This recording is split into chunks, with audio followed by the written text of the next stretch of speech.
this Intel story gets weirder and weirder. Okay, you got 32 class actions filed against Intel. And what it's about, and in addition to that, there's a derivative suit that I'd like to talk about. Securities. Yeah. So here you've got security flaws. Talk about the story. Lay it out a little bit.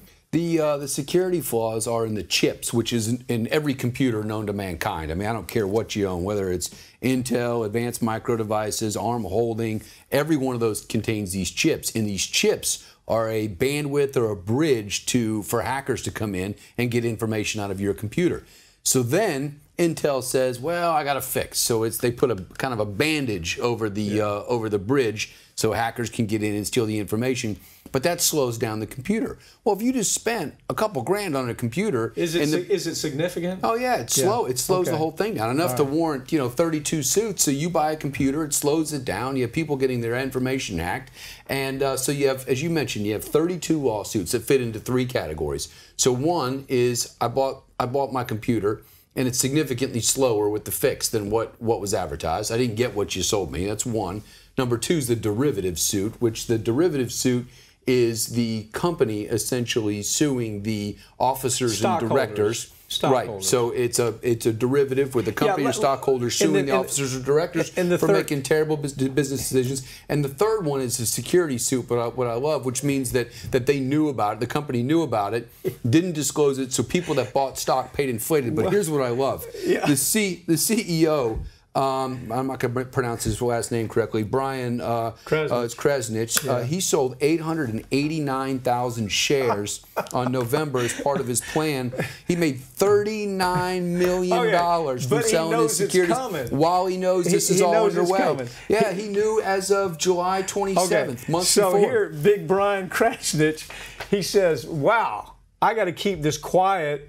While I keep it quiet, I'm going to go ahead and sell stock, and I'm going to make $39 million.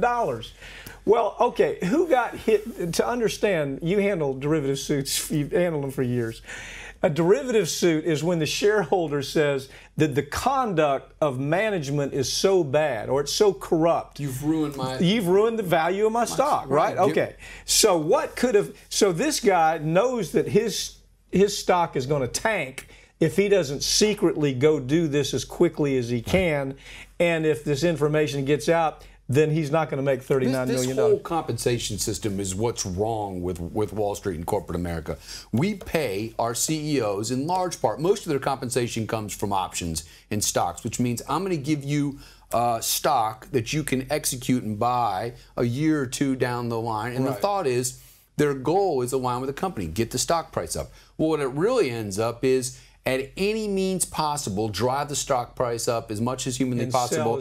Keep the bad news quiet while I sell exercise my options and then liquidate. So what he's done is he's saying, oh, this is just part of a regular well, he said plan. It was coincidence. I mean, it was just a coincidence. But you know what? If you know something bad's coming, dude, you can't sell $39 million, which is more money than 99.99% of the population's ever going to dream about making in a lifetime. He sold in one liquidation and pocketed, all the while knowing that his shareholders were about to get crushed, and he sold it. Well, the interesting thing about the point that you just made, and this is so important. People don't understand that used to be the CEO of a company would be with that company sometimes 20, 25 years. Okay, now the new MBA idea is get out of MBA school and get into what they call the MBA network, the CEO network. Well, that means they're moving from one company to another within a period, most of the time, anywhere between 3-5 years at the most. Okay, so what happens? What this thing Peter just talked about.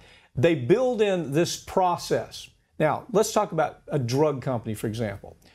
A drug company ends up making what they call, they create a cash cow. That's a drug that they're going to sell to everybody. It's going to make a lot of money. But the CEO is already seeing the edge of a crisis. He's seeing that, oh yeah, we're selling a lot of this drug, but the problem is we know that it has potential to kill people, right? So what he does is he maximizes all of his interest in that company, like this cat did, made $39 million. He does that before the stories out there that this drug has the ability to shut down your kidneys, or this drug has the ability to shut down your liver. He gets to see that information early on. It's insider information, but more importantly, what he does is he knows he's moving through the company. We've actually seen cases where the CEO does what they call this quick sale. He has a drug. He has a drug that's going to kill people. Right. He knows it's going to kill people. His scientists are going to tell him it's going to kill people. So what he does is he's already looking for the second job during the time that he sells the stock, so while the cash cow drug is making so much money. Happens every single day. There's very few cases I've handled, Peter, where I haven't seen this happen. It does. In the culture, to me, is what the problem. If you push it back, because obviously the sale of the stock is the problem, is part of the problem. But if you push it back, there's absolutely zero incentive to stop the drug that they know has a high probability of hurting people. Maybe they know what they told the FDA is inaccurate. Maybe they get updated information. And the whole time they're thinking, oh, I got to keep this on the down low because I've got $150 million in options. And that goes to what you were saying. Yeah, why do we continue to pay our CEOs based on these options down the line, knowing that if they keep the information down, they perpetrate fraud? I mean, that's what it is at the end of the day. It promotes fraud, doesn't it? It does. It's a whole system that says, I need to maximize potential now, not long-term value, which is what it was designed. Short-term, quick profits, which also, if you compare that to Wall Street and all the crazy trading scandals we have, everybody knows that I'm going to take home and put in my pocket short-term profit swings from crazy risk. The shareholders take the risk.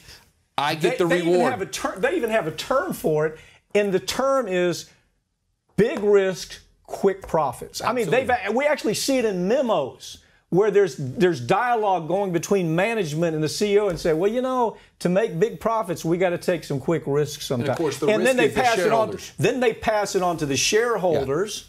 And that maybe they get caught, the company gets fined, they don't pay any money. They just go to the next job. The CEO at the same time has insurance for what he's done. He's committed a crime. He has killed people with a dangerous pharmaceutical that he knows is dangerous. He's maximized his income while that's happening.